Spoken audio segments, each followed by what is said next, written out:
Ladies and gentlemen, Mr. Robert Eglet. Thank you. Thank you all for coming this afternoon, and good afternoon. Last night, my firm filed a class action lawsuit against the People's Republic of China and other Chinese defendants. This class action complaint is brought by the named plaintiffs, which consist of small businesses in the United States and as defined by the U.S. Small Business Administration, which number approximately 32 million small businesses in America, for monetary and related damages sustained as a result of the coronavirus pandemic against the defendants, the People's Republic of China, and its various government entities, which handle and manage the response to the discovery of the coronavirus and, upon information and belief, engaged in a cover-up of the coronavirus pandemic in China generally and within the Hubei province and the city of Wuhan, thereby causing and or substantially contributing to the spread of the coronavirus all over the world, including to the United States of America. In 2019, the U.S. trade with the People's Republic of China was approximately $555 billion. In 2018, approximately 3 million tourists visited the United States from the People's Republic of China, and in that same year, approximately 2 million tourists visited China. The extensive business, trade, and tourism relationships between China and the U.S. requires honest, accurate disclosure and transparency between the two countries, especially on any health issues or conditions which can cause a pandemic. The world, including the United States, has been devastated in recent months by the new strain of the coronavirus, more commonly known as COVID-19, and the mutations that have occurred within this new virus. Allegations in the complaint include the following: that this new coronavirus began in Wuhan, Hubei province, China on about November 17, 2019, and subsequently spread throughout the world. Reported information suggests that the first case occurred in the human wholesale market in Wuhan, China. Therefore, the virus has zoonotic origin. Shortly after November 17, 2019, China and the other defendants knew or should have known that COVID-19 was a new, dangerous, contagious, and deadly virus, because many Chinese citizens who contracted the virus were getting very sick and some were dying. Moreover, DNA samples taken from these very sick and dying people confirmed that this was a new virus for which there was no vaccine or cure. We allege that shortly after November 17, 2019, China and other defendants received credible scientific evidence confirming that this new virus, which first emerged in Wuhan, China, was very contagious, deadly, and capable of causing a pandemic. But upon receiving this disturbing scientific evidence and data, China and other defendants had a responsibility to its citizens, to the World Health Organization, and to the international community, including the citizens and businesses of the United States, to immediately disclose this evidence. The complaint alleges that instead of disclosing this evidence, China and the other defendants engaged in a campaign of misinformation and lies. It is believed that they engaged in a campaign of intimidating and arresting any Chinese doctors, scientists, attorneys, and or reporters who tried to alert the public about this dangerous new coronavirus. That as a result of the actions and inactions of China and the other defendants, the international community did not know about the severity and dangers of this new virus.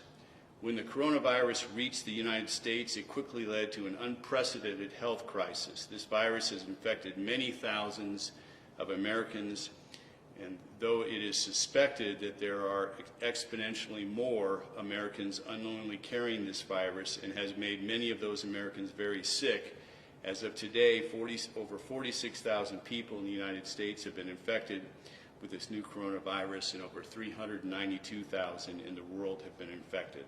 The complaint further alleges that the conduct and misconduct of the defendants has caused substantial monetary and related damages to the named plaintiffs and the class members. These damages exceed hundreds of billions of dollars to date and may increase into the trillions in the future because many of these small businesses have been ordered closed or are working at reduced capacity.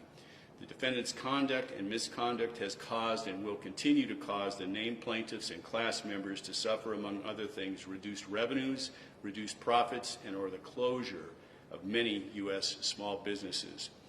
The U.S. federal courts have jurisdiction under the Foreign Sovereignty and Immunities Act of 1976, 28 U.S.C. Section 1602, throughout that section, and particularly the exceptions of Section 1605A for acts outside the territory of the United States in connection with a commercial activity of the defendants that cause a direct effect on the United States, and Section 1605A5 for money damages for loss of property occurring in the United States and caused by the tortious acts and or omissions of defendants or of any official or employee of defendants while acting within the scope of his or her office or employment.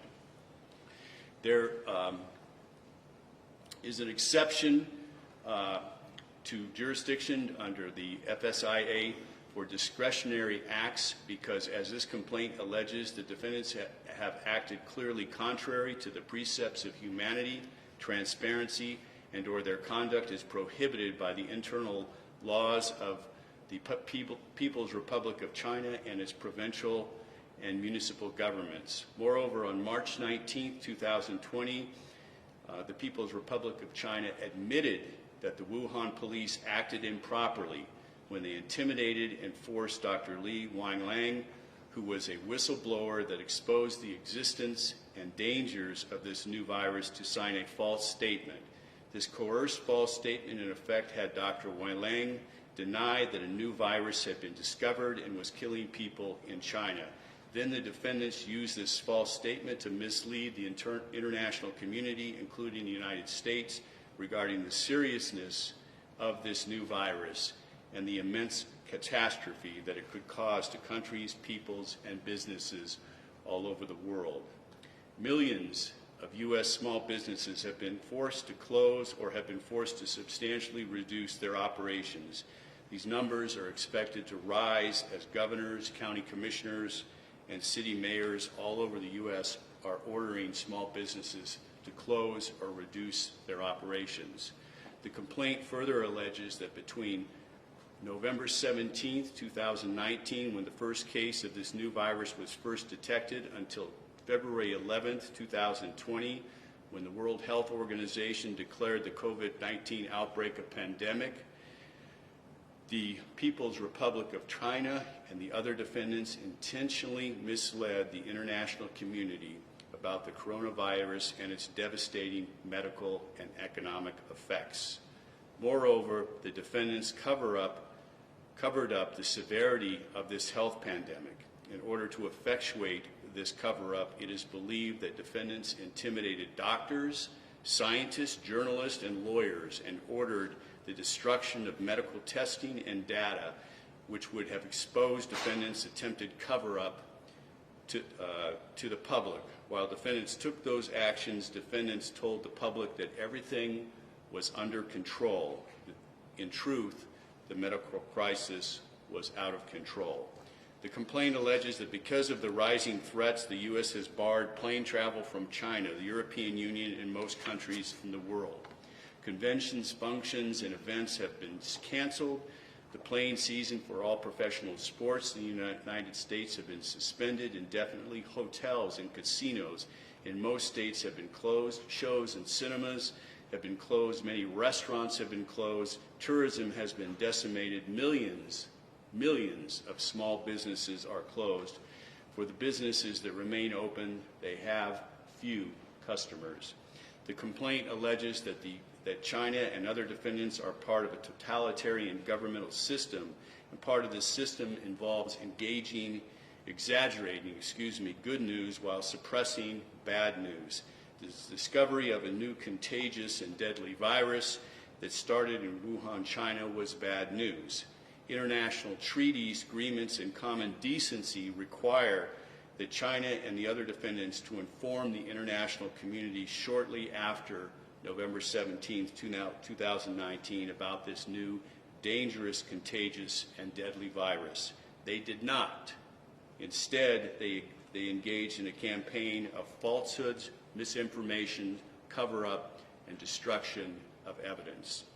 And China and the other defendants failed to timely report the outbreak, underreported the severity of the virus, underreported the deaths caused by COVID-19, and failed to contain the outbreak despite knowing the seriousness of the situation.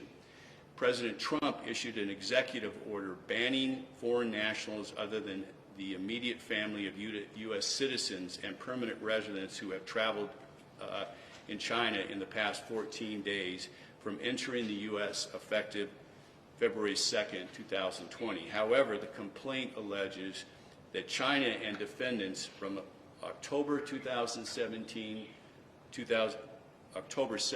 2019 to February 20th, 2020 allowed thousands of people from Wuhan to travel to the United States, although they knew or should have known that there was a high likelihood that many of these people carried the very contagious new virus and would contaminate many people living in the United States. The complaint also alleges that defendants also committed the following acts and omissions. People in Wuhan started to die from the virus in December 2019, and the defendants suppressed and or underreported this information. On December 17, 2019, Dr. Zhang Jixian, Jixian, and the Hubei Provincial Hospital of Integrated Chinese and Western Medicine sounded the alarm about a new disease that had already affected 180 patients, and the defendants suppressed this information. From December 26, 2019 to December 30, 2019, the first evidence of the new virus was revealed through Wuhan patient data, which had been sent to multiple Chinese genomics companies. During this time period, the Hubei Health Commission ordered one of the genomics companies to stop testing on the new virus and to destroy all the data. Simultaneously, the defendants pressured the press not to report these facts. On December 30th, 2019, Dr. Li Weilang sent a message to his former classmates about the new virus affecting Wuhan residents and urged them to be careful. On December 31st, 2019, which was almost 1.5 months after the first reported case, Chinese officials finally alerted the World Health Organization about the pneumonia with an unknown cause affecting the health of people in Wuhan. This disclosure was misleading because the destroyed data showed that the real cause was a newly discovered virus, and it was far too late. On December 31st, 2019, the Chinese Internet authorities started to censor all social media references to this new disease and the government's response. On December 31st, 2019, the Wuhan seafood market, where the virus allegedly first broke out, was finally closed. Under the guise of disinfecting the area, governmental authorities failed to have doctors inspect the area and failed to swab individual animal cages or draw blood from the workers in order to determine the real source of the virus. On January 1st, 2020, 8 doctors, including Dr. Li, who had been disclosing the new virus, were detained and questioned by the police, who condemned them for making false statements on the internet about the new virus. On January 3rd, 2020, China's National Health Commission issued a gag order on matters regarding the new virus and ordered pneumonia samples from affected people to be moved to designated facilities or destroyed. The same commission ordered medical institutions not to publish anything about this unknown disease. On January 5th, 2020, a professor of the Shanghai Public Health Clinical Center provided the genomic sequence of the new virus to Chinese authorities. On January 9th, 2020, the World Health Organization released a statement about the cluster of pneumonia cases in Wuhan, suggesting the cases were attributable to a new coronavirus because they ruled out SARS, MERS, influenza, bird flu, and other known pathogens. On January 9, 2020, after being outed by the WHO, the defendants finally announced the first official death of a coronavirus patient, and that 59 additional people had coronavirus in Wuhan. On January 10, 2020, the defendant's agent and health expert told the Chinese state's China Central Television that the pneumonia was under control and downplayed the virus as a mild condition. On January 14, 2020, the World Health Organization disclosed that there may have been human-to-human transmission of the new virus. On January 14, 2020, Chinese police started detaining journalists trying to report the outbreak at a Wuhan hospital. These journalists were also forced to delete any footage taken, and they were forced to give their phones to the police. On January 15, 2020, the head of the Chinese CDC misled the public by stating that the risk of human-to-human transmission was low. On January 18, 2020, despite the known COVID-19 crisis and its high level of contamination, the city of Wuhan held a potluck banquet for 40,000 people to try to break a world record, and the government did nothing to stop that giant potluck party. On January 20, 2020, a top Chinese doctor who previously helped fight the SARS epidemic stated during a television interview that COVID-19 was spreading from person to person. The same doctor later stated that if the defendant, the People's Republic of China, had acted in December 2019 or early January 2020 to contain the virus, the number of sick people would have been greatly reduced. On January 20, 2020, the mayor of Wuhan admitted that Beijing's rules kept him from disclosing information about COVID-19. Therefore, the defendant's failure to be transparent with the public and failure to confront the COVID-19 crisis by ordering a quarantine for almost 2 months was central to a pandemic occurring because the infection spread in an exponential manner. According to scientists, almost 99% of the world's infections could have been avoided if the defendants had acted properly in early December 2019. On January 22, 2020, the President of the People's Republic of China stated that he had ordered local officials to contain the virus as early as January 3, 2020. However, the Chinese President's position on January 22, 2020 is directly contradicted by statements of the local Wuhan government officials. On January 23, 2020, the city of Wuhan was ordered locked down. However, 5 million people had already left the city without being screened by that time, and nobody knows where these 5 million people traveled to. On January 30, 2020, the first person-to-person case in the United States is reported. This involved the husband of a Chicago woman who brought the infection back from Wuhan, China. On February 6, 2020, to further control the narrative of everything is under control, China's president orders China's internet watchdog to further control social media platforms. On that same day, journalist and attorney Shen Kuishi, Q-I-U-S-H-I, disappeared in Wuhan after posting footage from overcrowded hospitals and panicking families. On February 7, 2020, Dr. Li Wanling, who was one of the first whistleblowers regarding COVID-19, died. The People's Republic of China disclosed that Dr. Wanling allegedly died from contracting coronavirus from a patient that he was treating. Several civil rights groups have alleged that Dr. Wanling was killed in order to silence him. On February 9, 2020, journalist Fang Bin mysteriously disappeared after posting videos about the COVID-19 crisis in Wuhan. On February 15, 2020, China's president further tightened control over the internet. On that same day, Chinese activist Zhu Zhiyong, Z-H-I-Y-O-N-G, was arrested for writing an essay that called upon China's president to resign for his poor handling of the coronavirus pandemic. On February 16, 2020, Chinese professor Zhu Zhengrum was arrested and banned from using the internet after he published an article stating that the coronavirus epidemic had revealed the rotten core of Chinese governance. On March 11, 2020, the World Health Organization declared that COVID-19 was a pandemic effort after it had spread to over 100 countries.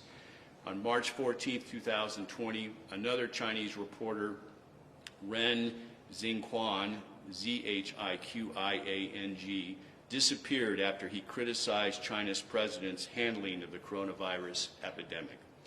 On March 17, 2020, the People's Republic of China ordered journalists from the New York Times, Wall Street Journal, and Washington Post to leave the country after they continued to report the out-of-control pandemic in China and the country's citizens' complaints. On March 19th, after there was widespread unrest in the People's Republic of China, the government publicly announced that the Wuhan police had acted improperly when they had previously stated that whistleblower Dr. Li Wangliang was spreading rumors about the coronavirus in early January 2020. However, even this admission was misleading because Dr. Wangliang's first complained in late December 2019, and his statements pertain to the existence of a new and deadly virus. And as of March 22, 2020, the People's Republic of China's narrative is that the pandemic is under control in China and that there are very few deaths in China related to COVID-19. However, this narrative is contradicted by Chinese billionaire Gu Wengai, who has stated that the Chinese government continues to underreport illnesses and deaths because they are currently using portable incubators to cremate up to 1,200 bodies a day. Significantly, Mr. Wangai's claims are supported by many scientists who seriously doubt that the People's Republic of China, which has over 1.3 billion people and had over 100,000 infected people only a few weeks ago, suddenly experienced a miracle that has resulted in no new deaths. The complaint further alleges that the defendant's conduct has set off an unprecedented worldwide pandemic which has caused panic, illness, deaths, and a global recession, financial meltdown that may result in a global recession worse than the Great Depression, and that will have a great effect on America's small businesses.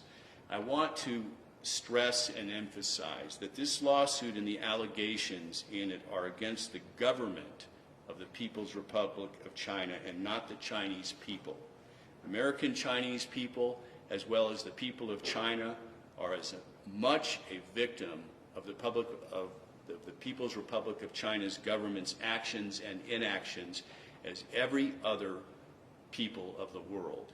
And American Chinese people and the people of China are not to blame for China's government's misdeeds. With that, I'll take any questions anyone has. We'll start with the locals, and then we'll go online. Okay, so this is a class action lawsuit, correct? Yes, it is. Who is this class action lawsuit open to? Is it just small businesses, or is it like families that were killed? Can you give us an idea of who you're willing to open this lawsuit? So, class action lawsuits have to be a very clear and limited class that have commonality and typicality with respect to their claims and their damages to be certified as a class action. So a class action like this cannot involve everybody. It has to be limited to a certain class. We've limited this class action to small businesses in the United States defined by the Small Business Administration as employers with 500 employees or less.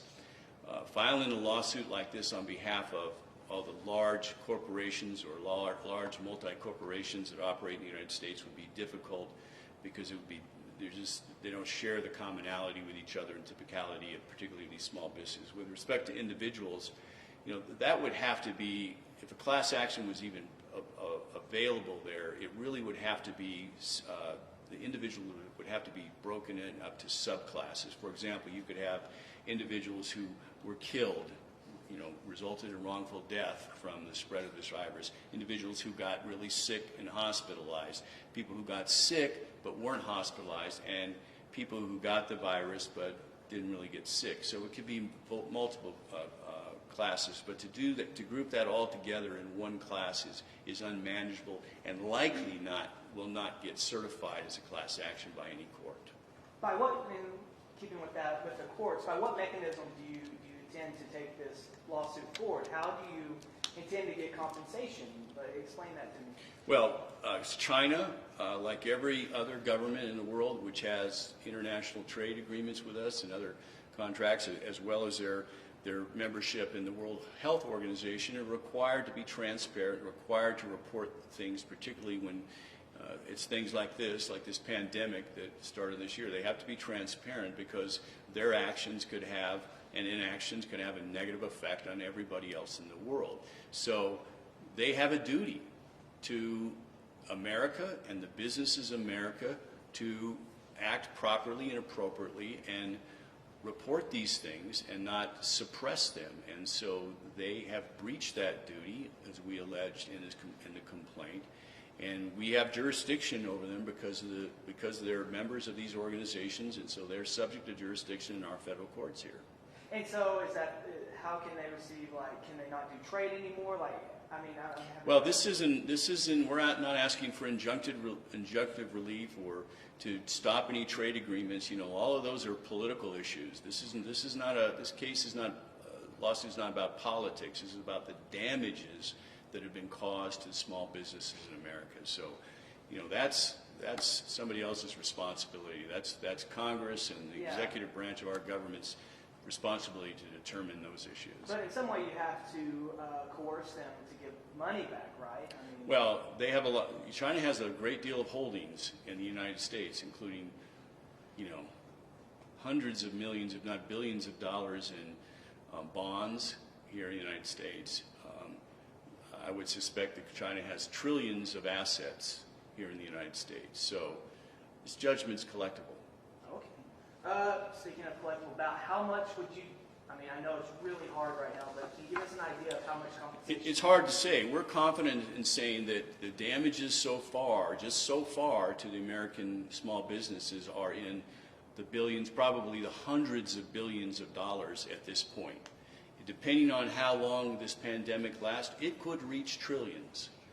I have no doubt it could reach trillions. There are 32 million small businesses in the United States. If each one of them only had $100,000 in damages as a result of that, that would be roughly $32 trillion. So the damages here could escalate very, very quickly. How long do you think this suit can go on? This could be years at this point. Oh, this suit could be years and probably will be many years. This is not an easy undertaking by any stretch of the imagination. So it's going to last. We expect it to last quite some time, but we're in it for the long haul. Yeah, and could there be an outside of the court settlement, something that China says we're going to? Settlements are always a possibility in lawsuits. They happen every day. And my last question here: is there any message to the PRC's leadership at this point, like Americans, we're going to stand up and get what we need? What is your message to the government of China? Well, my message to the government of China is they need to stop engaging in the type of conduct they have engaged in so far with this and any future problems. Because if anybody thinks that something like this can't happen in the future, it certainly can. And we have to come together, not only as a country, but as a world, and prevent this from happening and use all resources and everything available to all of us to prevent this from happening in the future. And that means being open and transparent with all your neighbors and all the other countries in this world, because we all occupy the same earth. Ultimately, it's just like any company that has had bad practices here, but it's an entire nation in this case, right? Right, exactly. Bottom line, what's the main goal for you, and do you think this lawsuit is enough for what it's cost? Well, look, no, this lawsuit is not enough, and I would expect there will be other remedies that occur because there's political remedies that may occur because of this. But we had to focus on just the small businesses here in the United States. I'm a small business person myself here in the United States, and my firm, we were forced to go. Fortunately, in my firm's situation, most law firms' situation, we have technology nowadays that we can have. We can work remotely. We can work from home on our laptops or our home computers and log in to our computers at the office, and still, the courts have been basically shut down here in Nevada and most other places too, for hearings and things like that. Trials are all suspended, but we can still do work. Many, maybe most small businesses that are forced to shut down don't have the ability to work remotely. People who operate restaurants or hotels don't have the ability to work remotely. People who, have all kinds of small business, they don't have the ability to work remotely. They're not in the same situation, and they need help and they need compensation. Do you think anyone else should be held accountable? Maybe the U.S. government? I'm not. This case is against the People's Republic of China. I'm not going to get pulled into the fray on, what kind of job the U.S. or any of the state governments have engaged in. That's not my wheelhouse. I'm not a politician, so I'm not here to pass any judgment on any politicians in anywhere in the United States regarding the handling of this coronavirus. I imagine that will all be judged by the American people at some point. Is there a message you would like to tell maybe people listening to you out there? Obviously, we're all going through this. Anything you want to let them know? Well, I think it's clear that we have to take this very, very, very seriously. And I think it's incumbent upon all of us to heed the request, in some case orders, of our mayors, our county commissions, our governors, and our federal government on what to do. And I think what they're doing with the social distancing is we're practicing here today, and you guys are standing quite a distance away from me, and away from each other. We have to continue engaging in that, because right now, at least, until there's a vaccine of something, some kind discovered or invented, it's the only thing we can do. And small businesses, real quick, how can they start getting a hold of you? When are you going to open up the gates to them? Well, we have the class representatives right now. So unless a small business specifically opts out of this lawsuit, they are a plaintiff in this lawsuit. Okay, we've got a number of journalists online now, Mr. Eglet. If you could take some of those calls right now. Sure. Jordan, if you want to send them through. Can she hear you? Because I don't have a screen here, by the way. Jordan, we're ready to take some of the online calls. If you'd like to send them through, please. Sure, if anybody would like to speak up and ask any questions, you can unmute your microphones now and come through with those questions. Hello, can you all hear me okay? Yes. This is Gabby Hart with Channel 3 News, just tuning in. And I'm just curious, what do you hope, if the Chinese officials are watching this, what do you hope that they take away? What is your hope, compensation-wise? How do you want to see this end? What is the end result? Well, ideally, the end result is compensation to America's small businesses who have been damaged so gravely by the actions as alleged in the complaint by the Chinese government. And were they to see this press conference, what message would you want them to hear loud and clear? Message I would want them to hear loud and clear is, American small businesses are not just going to stand by and idly let this kind of carnage and damage happen to them because of the Chinese government's irresponsibility and the way they handled this outbreak and allowed it to. This could have been contained in the Wuhan province if they had taken the actions that should have been contained very early, and they could have stopped the spread of this virus throughout the world. And their actions and inactions, we believe, are are largely to blame for the outbreak, the worldwide outbreak and the pandemic, and they should be held accountable and responsible, and we seek to hold them accountable and responsible by this lawsuit. And I would hope that this would be a moment for them to take a pause and realize that, maybe that they need to, in the future, to prevent something like this from happening again, they will learn from this and not take these same type of totalitarian steps that they did to suppress this information from the rest of the world.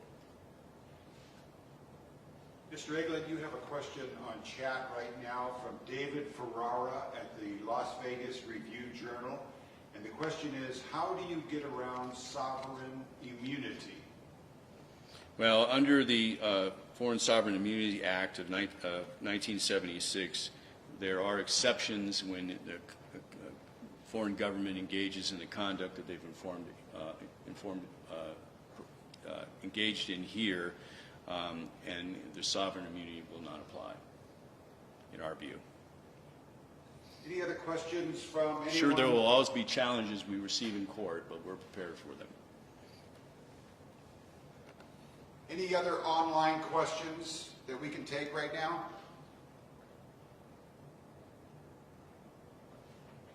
If you unmute, you can ask the question.